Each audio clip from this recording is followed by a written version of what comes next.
Welcome, whisperers of the weird, to a special bonus episode. Fan Feardom.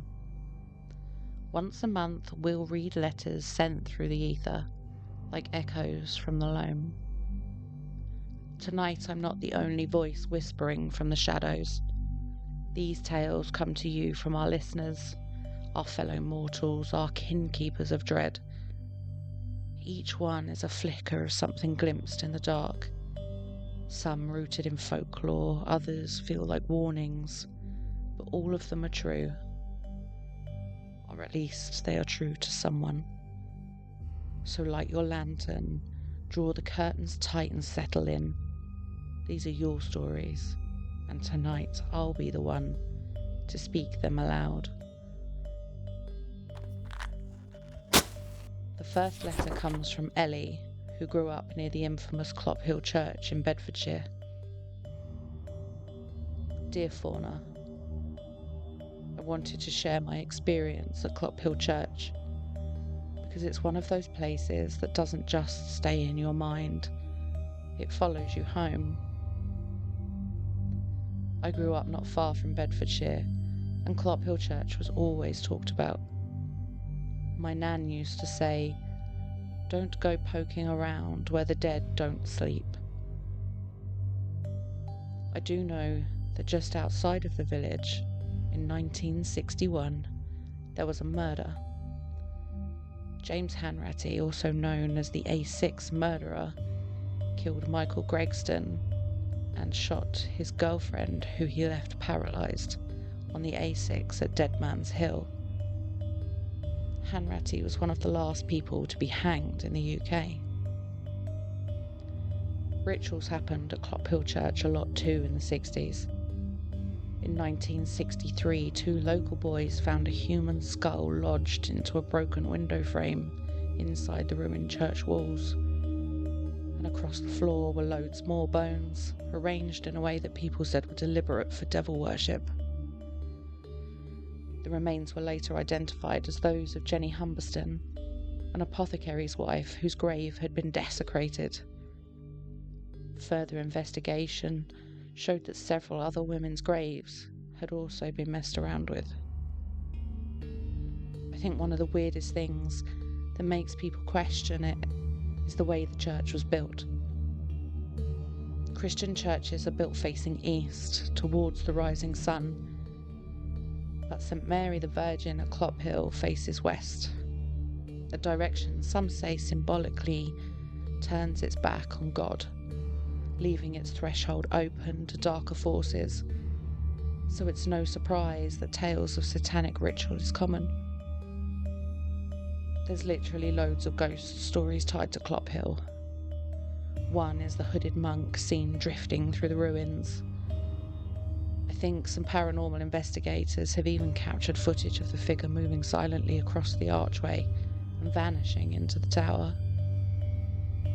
Another is of a girl called Sophie, believed to be Sophia Mendham, whose coffin was found in the nave during restoration work.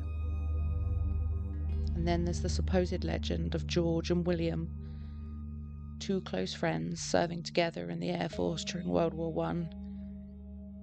William's plane crashed near the church and burst into flames, and George rushed to save him, but they both perished. Locals say George's spirit still walks the churchyard, searching for his friend's grave. I don't know what I expected when I went up that hill. I thought maybe just a ruin, but Clophill isn't just ruins.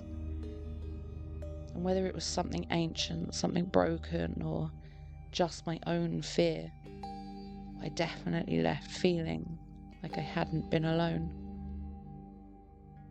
I do know that going up there at night now is banned. Maybe it was all the rituals and vandalism, but even in the daytime it's creepy. Thank you for giving voice to places like this. Maybe you could base one of your tales on it, or you could visit if you haven't been before. From Ellie.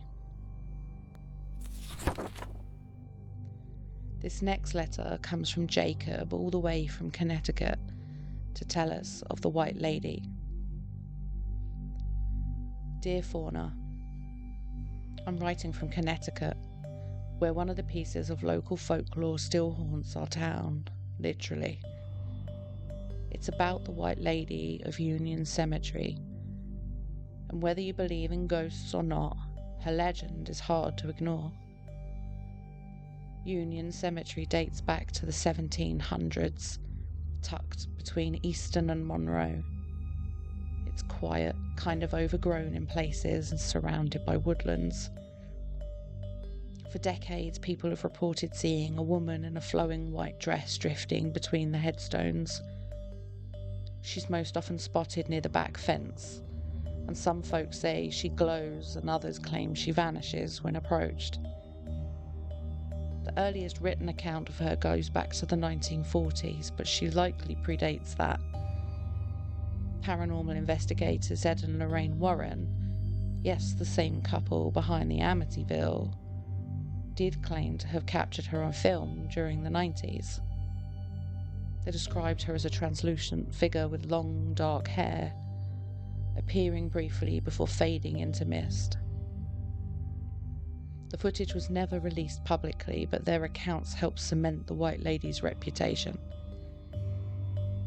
Locals have their own theories about the lady. Some say she's the spirit of a woman murdered nearby, searching for justice, and others believe she's mourning a child buried in the cemetery. There's also a story that she steps into the road late at night, causing drivers to swerve, only to find no one there. I've never seen her myself, but my neighbour swears he did. He was walking his dog past the cemetery one night and the dog just froze up and started growling. When he looked up, he saw a pale figure standing by the gate. He very quickly turned around and left without looking back. But whether she's real or not, the White Lady has become part of our town's identity. People leave flowers at the gate for her, and local teenagers always dare each other to spend the night.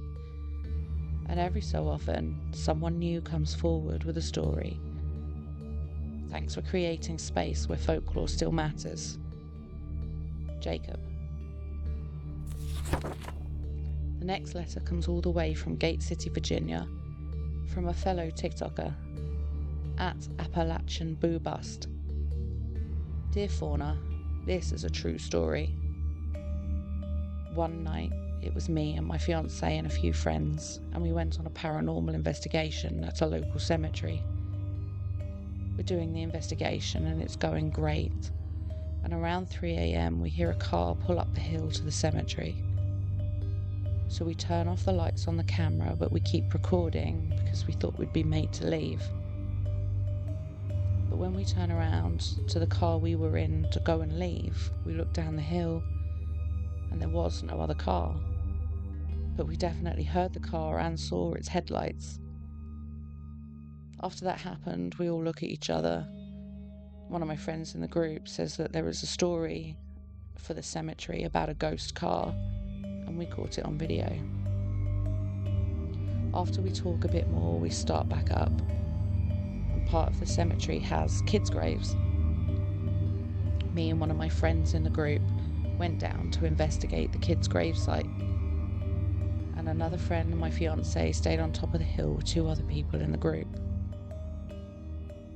One of the people on top of the hill in the group is possessed and says out loud to everybody, "Stay away from the effing kids' graves." But me and my friend at the bottom of the hill do not hear that.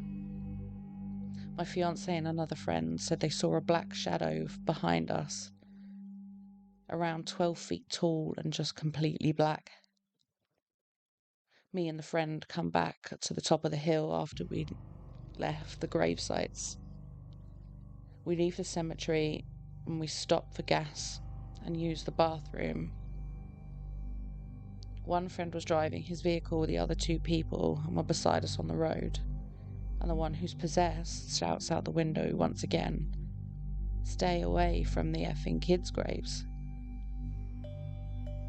The one who got possessed doesn't remember what happened and was acting completely normal once we'd left. hope you love this story.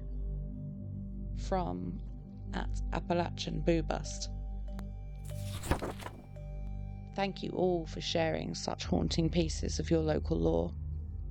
Each story carries the weight of memory and mystery, and these tales serve to remind us that folklore lives where the land listens. I'll be keeping these in the Loam archives, where the shadows speak and never quite fade. And so, my weary wanderers, that concludes this special episode. Please do send me your tales and folklore, and you could feature in the next month's fan Feardom. Thanks for joining me, and remember, stay out of the shadows.